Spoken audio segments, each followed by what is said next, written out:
Good evening, friends. I welcome you to today's session for discussion and analysis on the news and editorial that appeared in the Hindu 22nd October 2019. First, let us see an article that appeared both in page 1 and page 12 of the Hindu. It says, new rules to regulate social media by January. That is January 2020. What is this about? MeitY, Ministry of Electronic and Information Technology of the Government of India, has assured the Supreme Court that it will bring about a set of guidelines for regulating the social media before 15th of January 2020. Why? Because the proliferation of internet and social media are both a bane and a boon to the society today. How? Sometimes it compromises the misuse of social media, compromises the national security or sovereignty of the country. So many times it is also right to privacy of some individuals are affected by others. There are cyber crimes and cyber frauds that are done on social media. It becomes necessary to regulate. Particularly social media like Facebook and WhatsApp. And today it almost provides end-to-end encryption. What do you mean by end-to-end encryption? It means that what you speak here or what you write here is totally encrypted and de-encrypted at the other end. That means that nobody can intervene and find out what is the message or what is the material that you are sending to the other end. This is the basic concept of encryption. Maybe I don't want to go into the technical detail, but this is the administrative or what you call general detail about encryption, right? The Facebook and WhatsApp, they are being irked by an order issued by few state governments and including the government of Tamil Nadu that they should share certain details whenever there is a complaint against misuse of social media by few persons. But these companies are not coming forward to help the investigating agencies. So the state police or the investigating agencies, the government are unable to make any improvement with regard to the complaint received by them. They approach the court. Why? How can they approach the court? What are the grounds? They can approach the court for scrapping such an order by the government. Two grounds. Number one, it says such an order will compromise the privacy of the individual. Number two, it will enhance the state surveillance over the citizens or the individuals. These are the two important things. You should not forget, there is right to privacy. Is a part of a right to life guaranteed under Article 21 of the Constitution. Same is right to speech, right of expression is also guaranteed by the Constitution under Article 19A1. Well, this rise of internet and social media is also very good because it has provided quite a lot of good features. Number one, it has provided a lot of business opportunities. Number two, it has led to empowerment of a common man because he is now able to send seamless communication without any interference, one to one or one to a group, from group to group. Well, number three, the voice of the voiceless is being heard. So it is a great empowerment where he could be able to freely express his opinion on these social media platforms. Then it could, number four, it can help to organize movements, both for good, bad and ugly. Well, for example, if there is a group which wants to spread some message with regard to the awareness campaign on plastic pollution or awareness on health issues, then this media becomes very easier for them to do it. And how this is facilitated? Two factors we should not forget. Number one, the smartphones market has come to stay and it has become cheaper day by day. So it becomes easy possession of many people. Number two, data plan. The data plans have become cheaper. So these two have facilitated the purchase, possession of mobile phone plus data plans. Well, friends, for a comparison, I would like to tell you during the early 90s, when for the first time the mobile telephony was introduced, the mobile phones were very costly and their services they were charging. I remember about 32 rupees per minute for an income call and 16 rupees for a minute for an outgoing call. Now you can remember, you can just analyze what is the headway that we have made with regard to this subject. Okay, as I said, what are the problems by which they create this become a bane? In that sense, there is a quite lot of cyber crime, cyber frauds that are particularly those who are vulnerable, those who are digitally not competent, they become an objects of problem by this. Then there are foreign intelligence agencies, hostile countries could easily use this social media to create law and order situation, or even they can spread false message. It used for spreading false message, paid news, and it also hate messages are spread on this platform, which many times become an hindrance for democracy itself, hindrance for governance. So it becomes relatively very difficult. So the social media platform, SM platform, can be used for both for good and bad, and hence it is very, very important that there is a need for a regulatory mechanism. However, it should be very much essential that right to privacy and also right to free speech need to be ensured by these guidelines. Well, friends, number two, second item is an article that appeared in page 9. Many hydropower projects could face closure. Many hydropower projects could face closure. It has appeared at the page 9 of the Hindu. What this news about? This is a news about a notification issued by the Government of India under the EP Act, Environment Protection Act of 1986. In 2018, e-flow notification was issued. What is this e-flow? Environmental flow notification. That means the power projects that are situated on the banks of river Ganga should ensure within 3 years that the environmental flow of water, ecological flow of water should not be stopped, should be ensured a method by which the water flows throughout the year. But most of the hydrological projects, they require water, they store them in dams and barrages, they don't allow this water to flow. What happens if there is no river in the water? The biodiversity is lost, the ecosystem of the river is lost, and the very nature of the river is converted.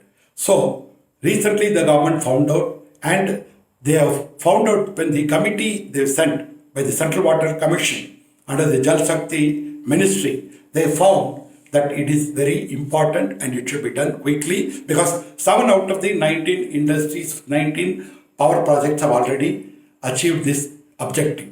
Hence, the deadline from 3 years, it has been now reduced to 31st December 2019. That is, before the end of this year, all these power projects have to comply with this notification.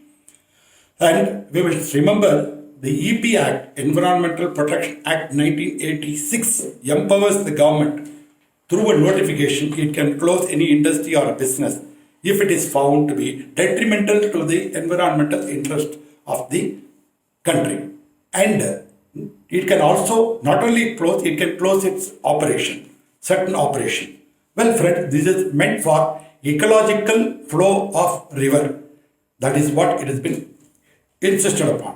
Well, now let's go to the next topic. On the OpenNet page, there is another article written by one Mr. Deepak Nair. The title of the article is Asia's Remarkable Economic Transformation. Asia's Remarkable Economic Transformation. It is a very important article for civil service aspirants. At page 10 it appears, The author evaluates the economic development or the economic scenario of Asia way back in 1820. In 1820, the Asia was a dominant economy in the world because the 50% of the global income was from Asia. 50% of the global production or manufacturing is from Asia. This strong native economy was possible due to what is known as the strong civilizational values these countries were holding. And they had a lot of resources. But what happened over a period of time after that, the economic prosperity of this country were destroyed by colonialism and economic exploitation of resources. These countries which were subjugated by foreign countries, they ultimately converted them as an export area, exporting their resources at a cheaper price and a huge market to import the manufactured goods at a very high price. This has resulted in the Asian economy being destroyed to a greater extent. What happened in 1962? After the decolonization, the countries remained very poor, both in technology and also in their resources. But the 1962, what was 150% of the global income came down to 15%, 15%. And what is their contribution to the global production? It was from 50% came down to 6% only. This is the scenario. But after 1970, there was an all-round development, and the Asian countries, they were able to transform themselves very quickly. And today, what has happened? It is 30% of the global income and 40% of the global production or manufacturing. This has been achieved despite of the diversities in their economic ideologies that ranges from capitalism, socialism, communism, and to other ideologies. Similarly, the political setup were right from monarchy down to democracy, dictatorship, military government, etc. But there is also very cultural diversity. But they were able to, despite all these things, they were able to achieve a spectacular growth in their GDP. It has resulted in the socio-economic development of this region, and millions of people were leveraged from hunger and ultra poverty. This is one of the things which you cannot forget. But we are talking in general about Asia. Let us look into, the author talks about the parts of Asia, like East Asia. In East Asia, the South Korea and Taiwan, they become highly industrialized. And you know what China has been doing? China has become a tiger and is one of the very prospering economy. And China's economy today is 16 trillion US dollars. You can imagine 16 trillion US dollars is the Chinese economy today. Well, as regards the Southeast Asia, Singapore developed very well, whereas Indonesia, Malaysia, Thailand, they were lagging behind. As regards the South Asia, which comprises mainly of India, Bangladesh, Sri Lanka, and Pakistan, Pakistan did very poorly because of its various policies, particularly the form of government they had. But India, Sri Lanka, and Bangladesh, they could not deliver the socio-economic development to all sections of the people. West Asia, only Turkey had a moderate development, but the Gulf countries, due to the oil market in 1970s onwards, they prospered very well. They were able to generate a lot of income. And this is generally the Asia is expected to play a major role in the years to come. To me, it appears that you can just imagine the 19th century belonged to Europe, the 20th century belonged to USA and USSR, and later part was only by USA. And now the present century will be dominated by China, and what is the role to be played by India is also to be seen. Well, the next topic, the article that appears in the Hindu is op-ed article written by T.A.K. Nair, who was formerly the principal secretary to the Prime Ministers. He has written an article titled A Fix for Growth Gain from Fiscal Pain. It appears very difficult, but what he talks about is very simple. He says the slew of corporate tax cuts that have been recently introduced to boost the economy, to boost the manufacturing sector, to boost the production is not going to help the revival of economy. What he talks about is he expects that we need to do structural changes in the economy. You need to revive the rural economy. You need to develop MSME sector that provides about 40% of exports and also that provides about 1/3 or 2/3 of employment in unorganized sector. And also the agriculture that provides job to 50% of the people and also ensures food security. This is what is being echoed by the recent Nobel Prize awardee, Nobel Prize winner Abhijit Banerjee also. Then he talks about what is known as supply and demand. What he says is that unless you put money in the hands of the people, particularly in the rural areas, when they will have money to consume, buy goods, then automatically this higher consumption will lead to higher demand. This higher demand will convert itself into higher manufacturing and higher production of services. This will lead to what is called a boost in the economy. If you expect other way around, he says it will not be possible. This is what is mentioned by him in this article. He was little wary about the two things. One is demonetization that has created some problem for the economy. Number two, GST is very important because it is needed for the formal integration of the Indian economy into the world economy. So this is needed. But what he says that we need to rectify the problems created by them. And it is here we should also remember Abhijit Banerjee, the Nobel laureate who won award for Nobel Prize for Economics, along with the two others. He has also echoed the same thing. His idea is the development economics. That today we cannot be confined only to the development growth of the country, but it is now inclusiveness is very important. How do you ensure? Through various methods, you will find out whether your schemes do reach the poor, whether your scheme gives the intended benefit. It may work in some place, it may not work in some other place. That you will have to find out. This is what exactly he talks about. He is also against the corporate cuts.